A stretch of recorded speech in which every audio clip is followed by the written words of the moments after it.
చాలా మంది వ్యాపారం చేస్తుంటారు. ఉమ్, తరచూ నష్టాలు వస్తుంటాయి. అవునండి. కొందరికైతే పెట్టిన పెట్టుబడి కూడా రాదు ఉమ్, వెనక్కి. ఉమ్. అట్లాంటి వాళ్ళ పరిస్థితి ఏంటి? వాళ్ళకి ఏమన్నా పరిహారాలు ఉన్నాయా?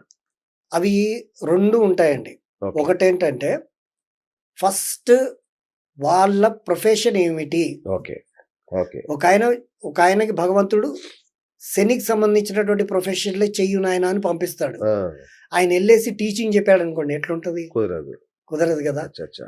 ఈయన టీచింగ్ కోసం వచ్చాడా, శనికి సంబంధించినటువంటి కర్మలు చేయడానికి వచ్చాడా? ఓహ్! శనికి సంబంధించినటువంటి కర్మలు అంటే అవి కూడా ఆషామాషి కాదు.